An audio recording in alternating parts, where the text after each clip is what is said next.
Hello, welcome to Season 11 of The Horrific Podcast. We're two friends who live in different places but share a love for scary movies. This season, in each episode, we will not both watch the same movie on our own and then record a conversation together about it later. We have 10 previous seasons of doing exactly that, and it's time for something new. This season, each episode will focus on a larger horror topic, trend, or maybe even rumor. We'll speculate about upcoming movies, debate genre definitions, and do our best to apply the perspective of two people who have watched way too many horror movies to different types of horror media. Thanks for coming along for the ride. So this week we're doing something a little different. Yeah. We are going to dig into our own personal experiences with horror movies and talk about some of the best experiences we've had with horror over the course of our lifetimes. And I think that, a thing that comes up a lot when we have discussions about horror and about horror movies is just how subjective a lot of it is. And a lot of times it's like the nostalgia factor of it, or you saw it at the right time or in the right environment, or it was, part of pop culture at the time or whatever. And so you saw it with all your friends in high school, and then it was something you all talked about afterwards. But I think that horror movies really can make an impact on us in a way that a lot of other types of movies don't. And so they tend to create some very memorable experiences. Like if you ask people, what's the scariest movie you've ever seen? Most people can give you like a very immediate answer. And so I thought it would be fun just to talk about kind of our own experiences with those today. I love it. When you presented this idea, I thought, my God, he still got it. Just when the relationship was getting a little stale. I was like, this asshole. I can't believe he came up with it. No, I love it, though. I thought that was a fantastic idea.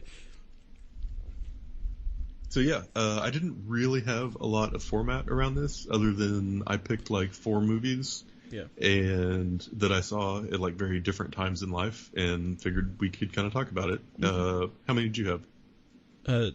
3. Cool. So you go, I go. Yeah, perfect. Get the first word and the last. Oh, shit. I got 8. Last one's going to be a doozy, let me tell you. No, so this is a thing that has kind of stuck with me my whole life. Mm-hmm. And that is when I was a very small child in the house that I lived in that was down the street from the house that you lived in. Good times. Yeah. I remember watching on TV an animated version of Dr. Jekyll and Mr. Hyde. Oh. And it's available digitally now, whereas it hadn't been the previous times I'd looked, or I hadn't been able to find it. But Real Good actually helped me. And this movie came out in 1986, and I think it was actually Australian. But it is an animated version of Dr. Jekyll and Mr. Hyde with the most, 80s soundtrack you could imagine. Dude, for a movie set in London. I love it. But it in rewatching it, obviously, it's a cartoon, and I didn't really find it scary. But some things that I really noticed about it were, the sound and sound effects were mixed really high. And so, I've always had, an affinity for music. That's been, a big part of, our lives, playing in bands together, listening to music, talking about music. It's a thing that I find, very compelling. And I kind of wonder if, that was a big part of it. But I just remember watching that movie, and then the rest of the day, I was just uncomfortable. And I kept finding myself thinking about it, and specific images in it, I could still remember. When the scene happened, I could remember it. And this was when I was, 4 or 5 years old, probably. Yeah. And that was the impact it had on me at the time. And that was the first time I'd ever watched a movie that made me unsettled, but also could not stop thinking about it after the fact. Right. And I just felt creepy for a long time. And I think that some of it was the images of Mr. Hyde and the sound effects and the music and stuff that they played along with that. Mm-hmm. And just this idea that a person was able to transform into this malevolent, unstoppable force. But I remember it really, really affected me a lot. And in retrospect, I think that's kind of when I first became fascinated by horror movies. I can see that. I can see that for sure. So I'll kind of change up my format because this was just going to be a little tidbit, but your story reminded me of it. My first absolute horror movie experience, a super young kid, couldn't even tell you how old I was, but it was definitely before the 95 Super Bowl when Cowboys won. My dad had recorded a whole bunch of Andy Griffith episodes, and so he was gone, and terrifying. I'll tell you. So you think Andy Griffith show is not, right? It's because it's Andy Griffith show. It's from the 60s, whatever. There's an episode in there. It is literally called The Haunted House. It's season 4, episode 2. And there's a scene in there. It's just a scene in there where they basically, the concept, there's some bad guys in this house and they're making people think it's haunted. And he is staring. So, I'm sorry, there's a portrait on the wall, like the old, portraits that you have of the homeowner or whoever. And the eyes are cut out, and that's what the bad guy is looking at Andy. I think it was Andy, Gomer, and I think Barney was there. But that's why I'm still freaked out about eye. Like if I look out a window at night, and if I were to see eyes, worse. I would probably have a heart attack. It just creeps me out so much, and it comes from this damn episode. And my dad just so happened to come back in, and we were still on our old house up the street from you, and I remember him telling me that if I'm gonna act like that watching Andy Griffith, that I'm not allowed to. And I was like, okay, like I didn't realize what it was, the concept of it. But I brought that back up years later. And was like, hey, I needed you there, and you banned me from Andy Griffith. But no, it legit, still, reason why I'm talking about it is because it legit is it's a legit, still a fear in me, and it has to 100% come from that. Now, the viewers at home aren't going to be able to see it. However, if you just Google Andy Griffith episode Haunted House, you can see the portrait on there, and it's still today just gives me the creeps, man. Well, now I'm gonna have to watch that. That sounds interesting. You should, man. But yeah, no, that explains a lot about you. Yeah, I don't like eyes. Hate them. Yeah, exactly. But it's also really funny to me because you famously are the kid who was watching RoboCop when you were 4. Yeah. Yeah, blood and I just stuff. remember there were no rules at your house when it came to movies. Blood I could deal with, but those eyes just freaked me out, man. And it was it was a perfect situation for me, being as young as I was. So I would say 5 to 6 probably, and it's a episode on a haunted house, but it's definitely G-rated. But I was who could be affected by this would 100% be that kid. I was that kid. But yeah, that was definitely one of, my most memorable, horror moments. And it didn't even involve a horror movie. It just, a scary scene. The inception of your fascination. Yeah. And on a freaking Andy Griffith show. Yeah. I watched so many messed up movies and stuff on my lifetime, but that's where it started. I love it. So, yeah. I did not know that. Man. Yeah, I'll have to check it out. So. Yeah, be careful. Yeah. So for me, though, it was a long time after that before I have another memorable horror experience. I remember watching, The Faculty and Joyride on TV and, enjoying them. Me and Terry used to watch those types of movies a lot. Oh, yeah. But it's just different when it's on a crappy little TV and it's daylight outside and there's commercials. Mm-hmm. You just don't build the same experience. So the next one that I really have a solid memory of was all the way in 2008 or 9. And that was watching Paranormal Activity at my house for the first time. Yeah. And actually I say that it had to have been 2010 when I watched it. Because that's when I got that house. Oh, yeah. But I just remember sitting there and watching it, and I had no idea what to expect. I had never really seen anything like that. I don't think I'd even seen Blair Witch all the way through at that point. But I remember sitting there watching it on the couch, and the light in the kitchen was on. And so the movie ends, the TV goes off, and I remember feeling like very stuck on my couch. Yeah. Because there was just that little bit of light coming through, and it was like me in the middle of the room, and this like part where I could see, and then all of these shadows around it. And I knew I was completely alone. Yeah. Oh yeah, dude. And it was just every sound, every like, I kept thinking I saw stuff out of the corner of my eyes. Like, it really, really impacted me because it was a movie that took place in a place that looked a lot like the place I was in. Mm-hmm. And then all of it was just kind of so subtle, and there wasn't a lot of, you know, you can talk yourself out of this, because we've all had things where we think, did that just move? Or did I just see something out of the corner of my eye? Or, you know, are the keys where I left them, or did I leave them a little bit over that way? You know, just stuff like that. And it really was a creepy experience. And that was a big part of me, like, getting re-interested in horror. I mean, I think that was kind of the beginning of a lot of our conversations about horror movies. No, it definitely was 100%. I remember talking about that film. Yeah, that's crazy, man. It's crazy to think about. It's like a perfect storm, though. Yeah. Horror movie. It's just based in a house and yeah. watch it alone. That's the thing, you know, with like legitimate horror films. Like watching them in the dark. Yeah. 1000% changes. Yes. Changes the situation. Which is kind of like,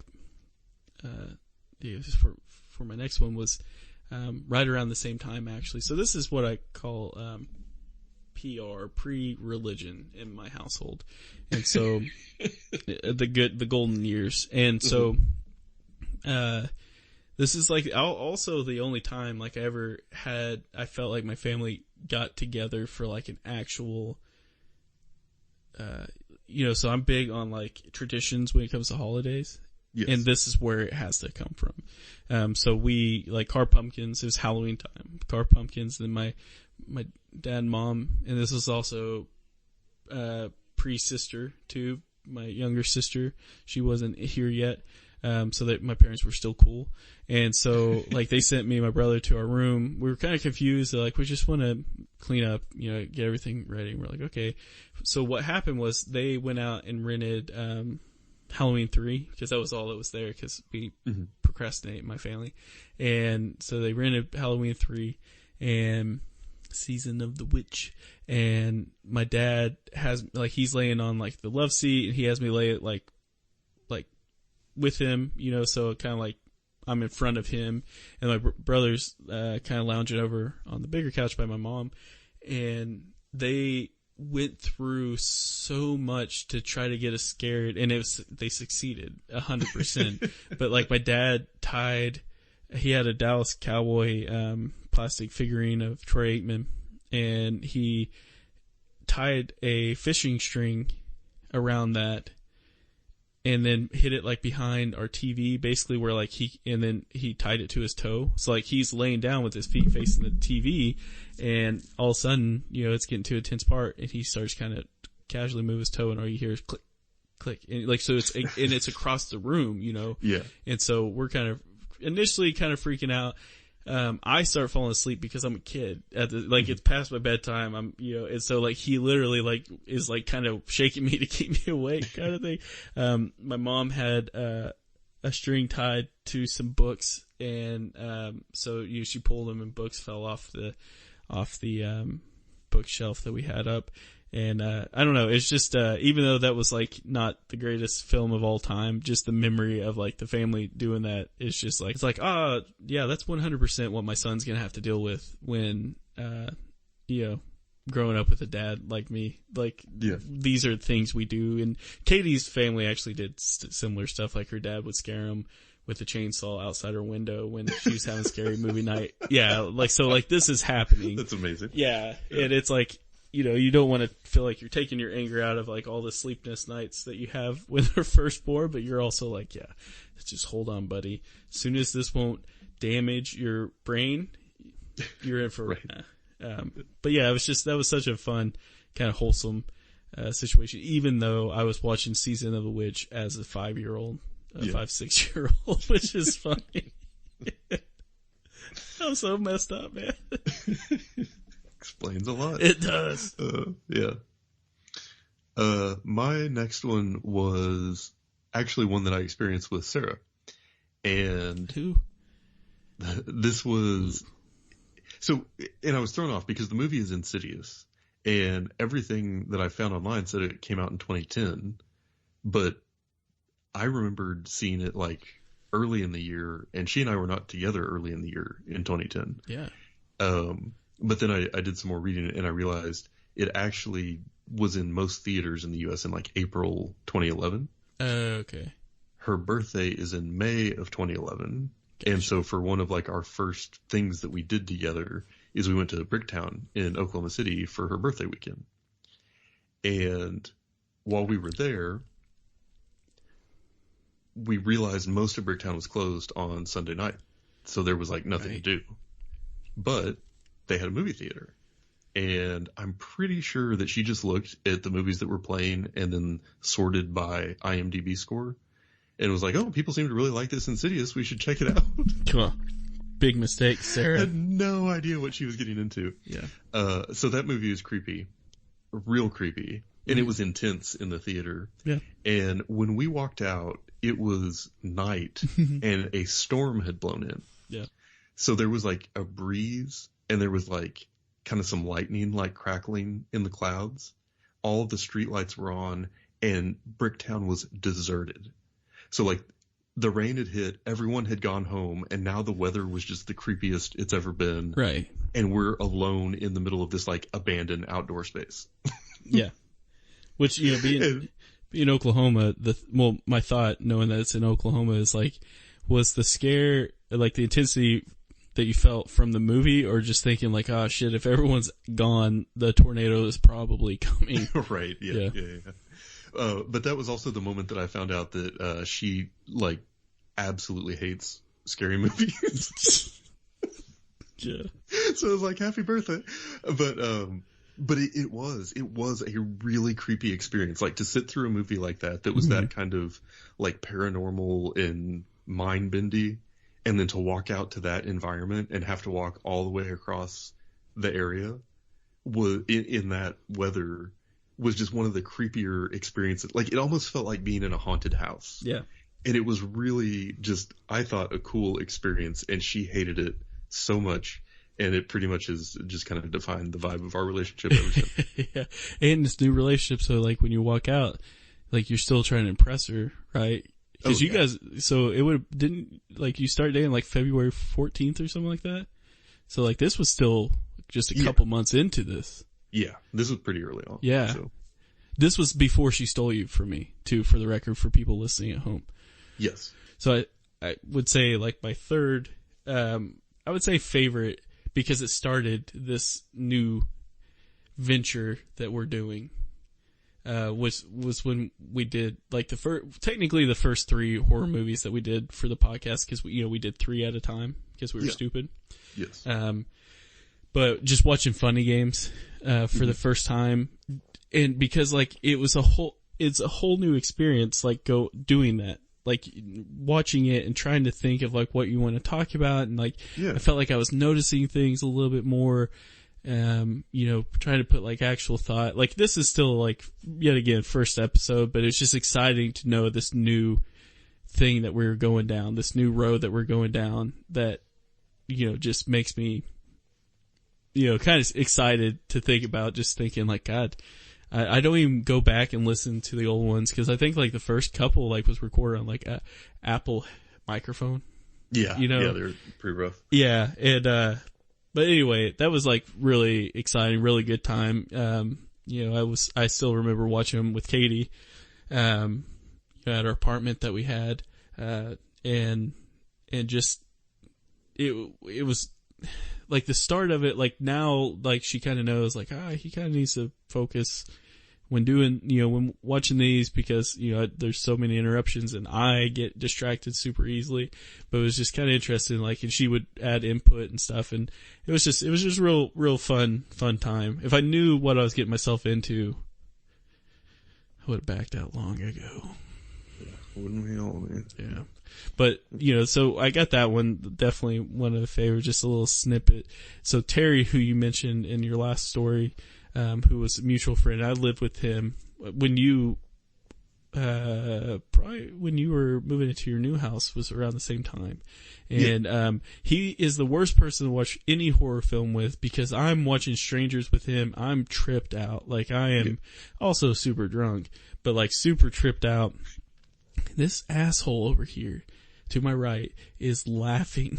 He is laughing, not at what he's not seeing me panic on the inside. He's just laughing at the movie. And it's not because he thought it was bad. It's just because he's a psychopath. Like we know this. I love him, love him to death. But he's a psychopath. I've never seen a guy laugh at so many messed up things. So, but anyway. Do you remember that day I came over to your apartment and we all watched like the first 3 or 4 Saw movies in a row? Yeah. I feel like he was doing that then too. 100%. He was definitely laughing and eating his gummy bears without a doubt. That guy. Right. That was a good time. Yeah. My last one, just to kind of bring it full circle, was a movie that made me feel the same way I did after I watched Dr. Jekyll and Mr. Hyde as a kid. Oh. And that was The Witch. Yeah, I can see that. VVITCH, where, I remember very distinctly, Sarah and I were moving into our first apartment together here in Austin. And so still had a lot of like boxes and stuff to unpack and a lot of work to do. But I watched that at night and I was kind of doing stuff around the apartment. I wasn't even paying like super close attention to it. And I feel like I was there by myself. And I was watching it and I got through it and I was just like mad at the end because it didn't make sense to me. It felt like the ending just got crazy and my brain just didn't really know how to process what it had just seen. Cause I wasn't paying like super close attention, but it kept like pulling me back to it. Mm-hmm. And then I went to bed and I woke up in the middle of the night and you know how sometimes like you hear your computer fan just like kick on? Oh yeah. It was like my brain had been doing that about that movie the whole time I'd been asleep. Oh, gosh. And so I just woke up and I was just like, what the hell was that? Like, that doesn't make it, and it was just going through all this stuff. And it was like, still like fully consumed thinking about it. And I almost felt like I'd been like cursed by it or something. It was just so like intense.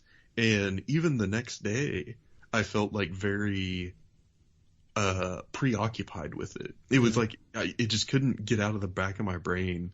And even more so, just like the feeling, what I realized was happening was like the feeling of it made me uncomfortable.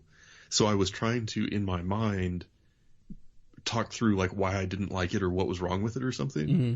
But I couldn't ever come up with an argument that was convincing to myself. Oh, yeah. And then eventually I realized like, oh no, I was just really affected by a horror movie doing exactly what it was trying to do. That's kind of amazing. And so that's a reason that movie has stuck with me for a really long time. Yeah, I remember watching that, having different feelings towards it. You were bored. And I was like, gosh, he really does like it. Wish we had watched it since. It's not as bad as I thought. I was still new to the game. That was 2017, I think. So. Yeah, and one thing that really like creeped me out for whatever reason was the way they used like the journal entries from that time and like the court documents and stuff for all the dialogue. So it was almost like everything was like old English, but also like not exactly written to flow like a normal conversation. It was like these snippets from the documents and stuff. Yeah.